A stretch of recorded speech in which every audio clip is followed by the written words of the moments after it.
warahmatullahi wabarakatuh. Perkenalkan, nama saya Maharani Puspadewi dari kelas 5A, Prodi Pendidikan Ekonomi, Fakultas Tarbiyah dan Keguruan, Universitas Islam Negeri Sultan Syarif Kasim Riau. Di sini saya akan mempresentasikan materi yang berjudul Perbedaan antara pemimpin dan pimpinan.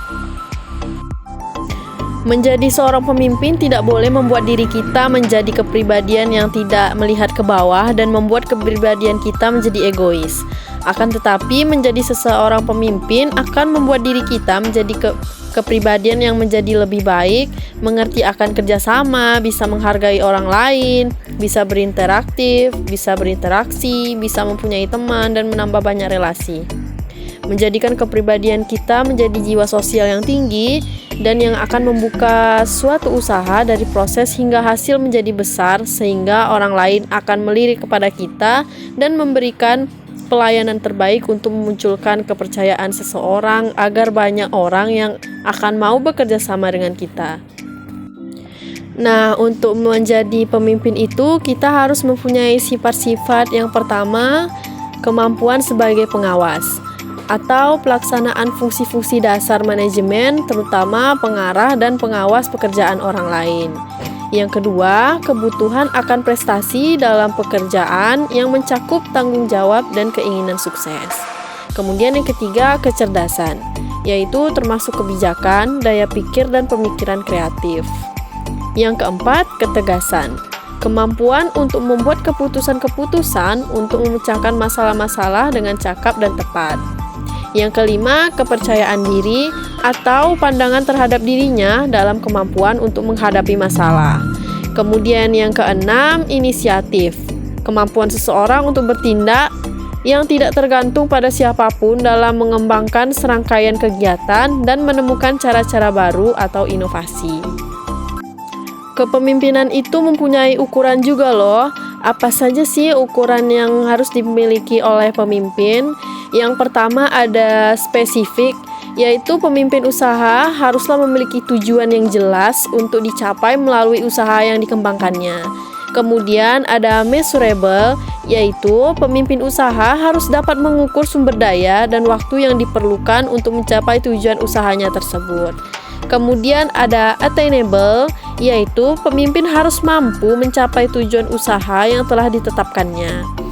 Kemudian ada reasonable, yaitu pemimpin harus dapat membuktikan kepada semua orang bahwa tujuan usaha yang ingin dicapai adalah masuk akal, walaupun bagi sebagian atau banyak orang tidak menganggap seperti itu. Kemudian yang terakhir ada teamable, yaitu pemimpin melakukan upaya dan langkah untuk mencapai tujuan usaha pada waktu yang tepat, yaitu saat produk yang dihasilkan dibutuhkan oleh pasar.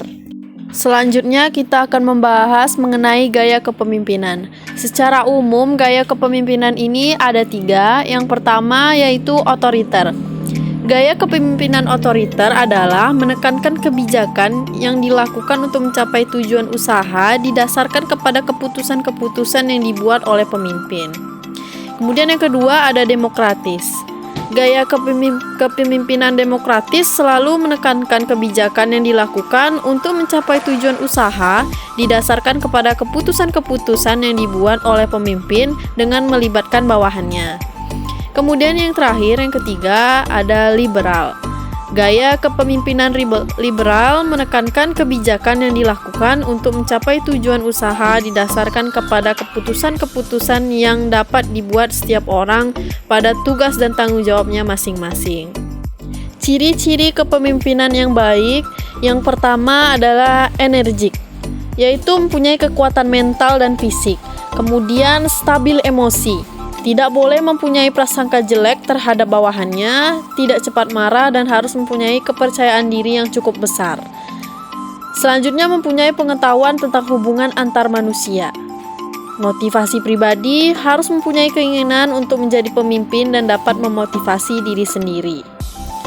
Kemampuan berkomunikasi atau kecakapan dalam berkomunikasi dan atau berorganisasi. Kemudian kemampuan atau kecakapan dalam mentransfer ilmu, kemampuan sosial atau keahlian rasa sosial, suka menolong, senang jika bawahannya maju, peramah dan luwes dalam bergaul. Dan yang terakhir, kemampuan teknik atau menganalisis, merencanakan, kecakapan mengorganisasikan wewenang, mengambil keputusan, dan mampu menyusun konsep. Fungsi pokok pemimpin dalam kepemimpinannya. Yang pertama yaitu fungsi perencanaan. Perencanaan ini dibuat untuk kepentingan organisasi untuk mencapai tujuan organisasi. Yang kedua, fungsi memandang ke depan. Dengan memandang ke depan, seorang pemimpin akan mengetahui apa yang terjadi dan selalu waspada. Yang ketiga, fungsi pengembangan loyalitas. Pengembangan kesetiaan ini perlu ditingkatkan pada setiap anggota organisasi. Yang keempat, fungsi pengawasan. Pemimpin senantiasa meneliti kemajuan pelaksanaan perencanaan. Dan yang terakhir, fungsi mengambil keputusan, yaitu fungsi ini tidak mudah untuk dilakukan karena sangat berpengaruh besar bagi organisasi. Baiklah, sekian presentasi dari saya. Semoga ilmu yang saya sampaikan tadi bermanfaat untuk kita semua. Saya akhiri, wabillahi taufiq walhidayah. Assalamualaikum warahmatullahi wabarakatuh.